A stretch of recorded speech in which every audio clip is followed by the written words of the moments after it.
इस ऑफिस में लैपटॉप पर काम कर रहा था, मगर किसी फाइल में बुरी तरह से उलझा हुआ था। तभी अनीशा वहां आई और बोली, क्या बात है, आज घर नहीं चलना है? बहुत देर से लैपटॉप के साथ उलझे हुए हो। हाँ यार, कुछ समझ नहीं आ रहा है। एक छोटी सी प्रॉब्लम है, वो सॉल्व हो जाए फिर साथ में घर चलते हैं। कभी कभी छोटी सी प्रॉब्लम भी आसानी से सॉल्व नहीं होती। यार, तुम्हारे इन्हीं छोटी छोटी प्रॉब्लम्स की वजह से हमारी जिंदगी की बड़ी प्रॉब्लम सॉल्व होने का रास्ता देख रही है। तुम्हें उसकी कोई फिक्र नहीं है। खैर छोड़ो, अभी जल्दी चलो ना, तुम्हारे कारण हमेशा लेट हो जाते हैं। कहते हुए अनीशा ने उसके गले में अपनी बाहें डाल दी और धीरे से उसके गाल पर किस कर दिया। बस तुम्हारी यही अदाएं ना मेरा दिल ले जाती है। रही हमारी जिंदगी की प्रॉब्लम की बात, तो जल्दी उसे सॉल्व कर लेंगे। तुम्हें शिकायत का कोई मौका नहीं दूंगा। अब बचा हुआ काम कल कर लेंगे, घर चलते हैं। कहते हुए उसकी आंखों में शरारत आ गई। अनीशा की बाहों में बाहें डाले वो ऑफिस से बाहर निकल गया। अनीशा और रितेश दोनों एक मल्टीनेशनल कंपनी में जॉब करते हैं। कंपनी में जॉब करते करते दोनों एक दूसरे को दिल दे बैठे और अब दोनों लिव इन रिलेशन में रहते हैं। मगर ये बात उनके घर वालों को नहीं पता है। अनीशा के घर वाले अनीशा की शादी की बात चला रहे हैं और इसी सिलसिले में वो एक लड़के को लेकर उसके मुंबई वाले घर आने वाले हैं।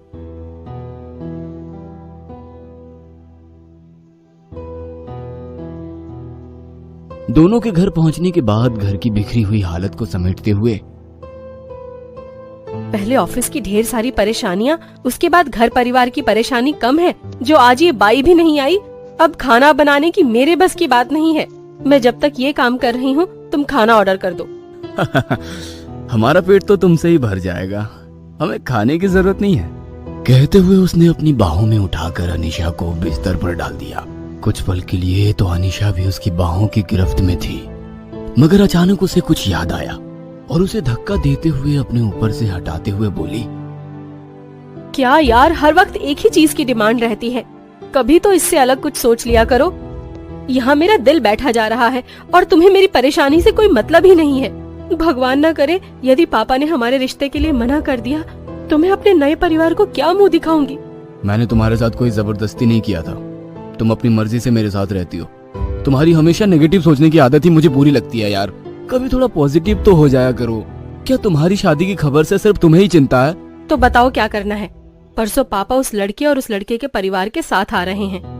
उन्हें तो ये भी नहीं पता कि हम दोनों एक साथ एक ही फ्लैट शेयर करते हैं। उन्हें अपने बारे में क्यों नहीं बता देती हो? एक झूठ को छुपाने के लिए 10 झूठ बोलने पड़ते हैं। बात तो तुम्हारी सही है, मगर अभी तुम्हारे बारे में बताया तो पापा न जाने क्या सोचेंगे। शांति से बैठकर उन्हें समझाने का टाइम नहीं है।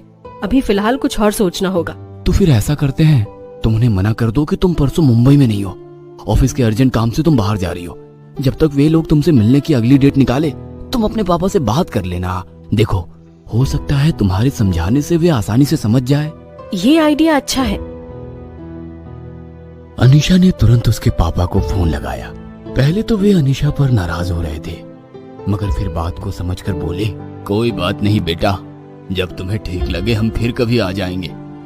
मगर एक बात सच सच बताना, ऑफिस में जरूरी काम है या तुम उस लड़के से मिलना नहीं चाहती? पापा प्लीज ट्रस्ट मी, आपकी बेटी कोई गलत काम नहीं करेगी। यदि ऑफिस का जरूरी काम न होता तो मैं आपको मना नहीं करती। कहते हुए उसने फोन रख दिया और वो भागती हुई रितेश के पास आई। तब तक उन दोनों का खाना भी आ चुका था। खाना खाते हुए वो बोली, रितेश माय लव, बहुत अच्छा आइडिया दिया। पापा तुरंत मान गए, मगर मेरे मन में ख्याल आ रहा है क्यों ना झूठ को हकीकत में बदल दें। हम दोनों। बोलिए मोहतरमा, कहाँ जाना चाहेंगे आप?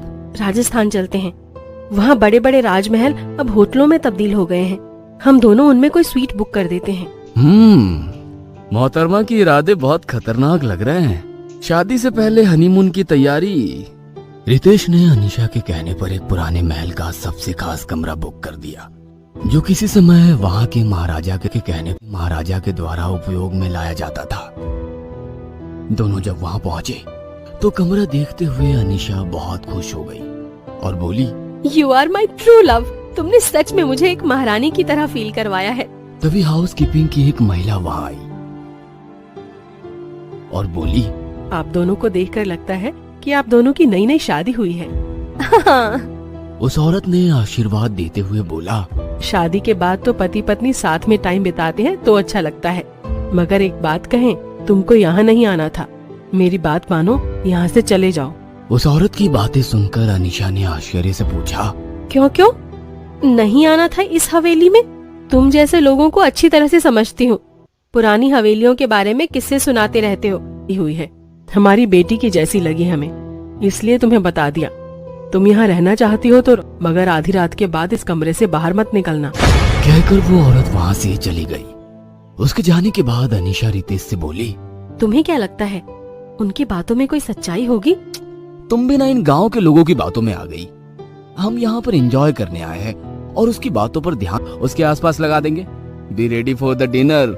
रात को 11 से लेकर सुबह 6 बजे तक हम लोग पर निकलना पसंद नहीं करते। 11 बजे के बाद आपको कोई भी चीज नहीं मिल पाएंगी। अनीशा उसकी ओर आश्चर्य से देखने लगी। उसके जाने के बाद वो बोली, कहीं सच में तो हम गलत जगह नहीं आ गए हैं? ये सब लोग कैसी बातें कर रहे हैं? अरे पहले भी तो मैंने तुमको समझाया, ये गांव के लोग हैं। रात में कोई इनकी नींद में खलल ना डाले इसलिए बातें बना रहे हैं। मगर तुम परेशान मत हो। देखो, मैंने नेट पर रिव्यू देखने के बाद ही इस जगह का सिलेक्शन किया था। इन लोगों की बातों में आकर हमारा ट्रिप बर्बाद मत करो यार। मगर फिर भी हम दोनों 11 बजे के बाद कमरे से बाहर नहीं। तुम्हें छोड़ दूंगा। इतनी खूबसूरत जगह पर लाने का मेहनताना तो वसूल ना होगा ना। दोनों अपने कमरे में चले गए। कुछ पल प्रणय कर साथ में बिताने के बाद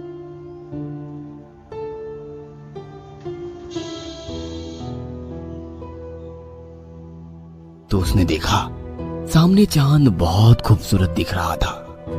उसने तुरंत अनीशा को बुलाया और कहा, देखो आज चांद कितना खूबसूरत लग रहा है ना। फुल मून, इसका मतलब आज पूनम है। मगर फिर वो महिला आज अमावस्या की रात इस महल में बहुत कठिन है, ये क्यों कह रही थी? फिर उसी औरत की बातें। अरे चलो हवेली की छत पर चलते हैं, वहाँ से ये नजारा और भी खूबसूरत होगा। मगर सबने बाहर निकलने से मना किया था। अरे किसी को कुछ पता नहीं चलेगा, हम लोग घूमकर वापस आ जाएंगे। रितेश के कहने पर अनीशा उसके साथ महल की छत पर जाने के लिए निकली, मगर उसके लिए उन्हें पूरे महल का रास्ता पार करना था। वे लोग थोड़ा सा ही आगे बढ़े थे कि अचानक अंधेरा हो गया। ऐसा लगा मानो लाइट चली गई। भारत कितनी भी तरक्की कर ले, मगर अभी भी गांव में लाइट जाती ही है। इन लोगों ने महल को रिजॉर्ट तो बना दिया, मगर लाइट की व्यवस्था ही नहीं कर पाए। दोनों अपने अपने मोबाइल की लाइट जलाते हैं। रितेश ने मोबाइल की रोशनी में अनीशा की ओर देखा। अनीशा ने उसका हाथ पकड़ा और दोनों मोबाइल की रोशनी में आगे बढ़ रहे थे। अचानक अनीशा को एक ठोकर लगी और वो नीचे गिर गई। रितेश ने अपने मोबाइल की रोशनी उस पर डाली तो वहां सिर्फ उसका मोबाइल था। अनीशा गायब थी। वो मोबाइल की रोशनी में उसे ढूंढने की कोशिश करने लगा, मगर जब वो उसे अपने आसपास कहीं नहीं दिखी तो उसे लगा शायद अनीशा उसके साथ मजाक कर रही है। पूरी हवेली में रितेश चिल्ला चिल्ला कर अनीशा अनीशा आवाज दे रहा था, मगर अनीशा कोई जवाब ही नहीं दे रही थी। देखो, अब तुम कोई जवाब नहीं दोगी तो मैं तुम्हें यहाँ अकेला छोड़कर चला जाऊंगा। तब रहना इस वीरान भूत बंगले में अकेले। तभी रितेश के कंधे पर किसी का हाथ महसूस हुआ। वह स्पर्श एकदम बर्फ सा ठंडा था। उसके पूरे बदन में सिहरन सी दौड़ गई, मगर जब उसने पलटकर देखा तो वहां पर कोई नहीं था। यहाँ तक कि उसकी आवाज सुनकर उस रिजॉर्ट के किसी कर्मचारी ने कोई प्रतिक्रिया भी नहीं दी। कहाँ चली गई ये लड़की? कहाँ ढूंढूं इसे? वो मोबाइल की रोशनी में आगे बढ़ रहा था। तभी वो चलते हुए स्विमिंग पूल के करीब आ गया। उसे लगा कि पूल के पास कोई बैठा है। वो उसकी ओर बढ़ने लगा, मगर तभी उसका मोबाइल बंद हो गया। धत तेरी की, तुझे भी अभी धोखा देना था। वो अंधेरे में उस आकृति की ओर बढ़ने लगा। उस आकृति ने हाथ बढ़ाकर रितेश को अपने पास बुलाया। रितेश को लगा वो अनीशा है। वो उसके करीब जाकर बैठ गया और बोला, क्या यार, मैं तुम्हें कब से ढूंढ रहा था, मगर तुम यहाँ बैठी हो। अनीशा ने उसके होठों पर उंगली रखकर चुपचाप रहने का इशारा किया और उसका हाथ पकड़कर सीढ़ियों से छत पर ले गई। थोड़ी देर पहले जहाँ चांद की रोशनी बिखरी पड़ी थी, अब एकदम घुप अंधेरा था। ये चांद कहाँ चला गया?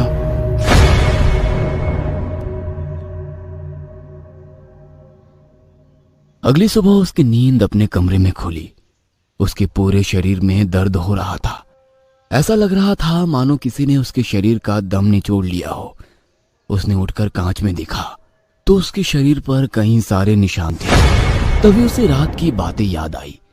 वह अनीशा को ढूंढने लगा, मगर अनीशा कमरे में कहीं नहीं थी।